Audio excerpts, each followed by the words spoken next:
I have a little observation about the Beatles and the Stones that I don't think I've heard from anyone else. It's I call it the two stews. It's the parallel fates of Stu Sutcliffe and Ian Stewart of their respective bands, the Beatles and the Stones. Now, it's sort of an anti-parallel, really, because the path to their ultimate fate went in opposite directions, but sort of ended with the same result. Now, Ian Stewart was a founding member of the Rolling Stones, and ultimately, the members who joined later, Mick and Keith and the other guys, they got rid of the two founding members. They demoted Ian Stewart and they fired Brian Jones.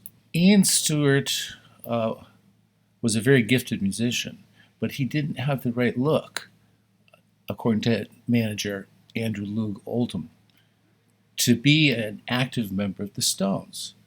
He was husky, he was brawny, he had a big head, he had a big lantern jaw, a Jay Leno kind of thing going on there, and he just didn't look like a rock star, but he was a great keyboard player. So despite his musicianship, they gave him the fucking cold shoulder and threw him out.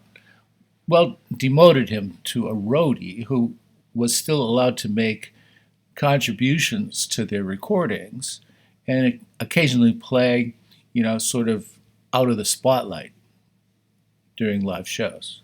So you have a musician who was a great musical asset to a group and was kicked out for the way he looked. Now, Stuart Sutcliffe, by many, many accounts, was not a good musician, when they recruited him to play bass.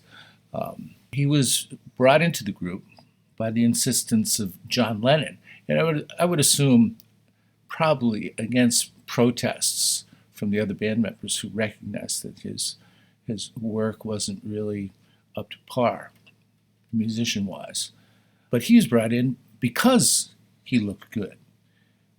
The opposite of Ian Stewart's fate, experience, he was brought in, he fit the role, he looked right for the band, he actually added a whole other dimension of cool to the Beatles. But the man couldn't play.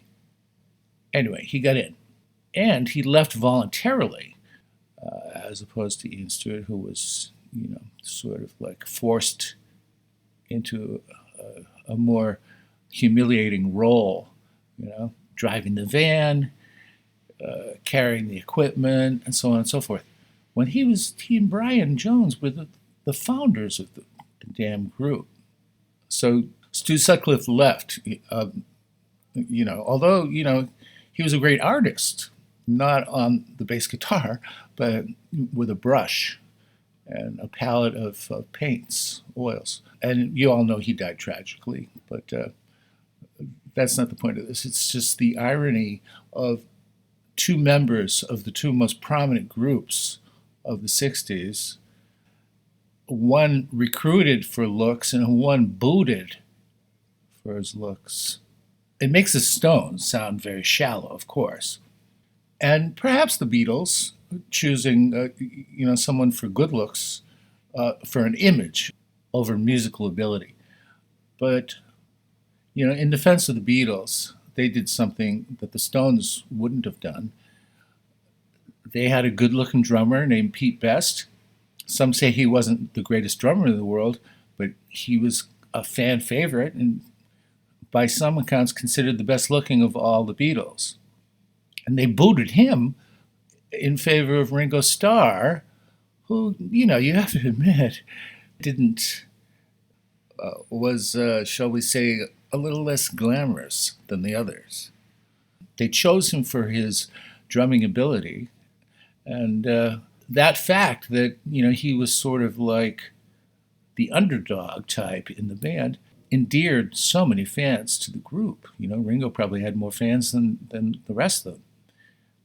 So anyway, that's my take on the thing. The two stews, the parallel fates of Ian Stewart of the Rolling Stones and Stuart Sutcliffe of the Beatles.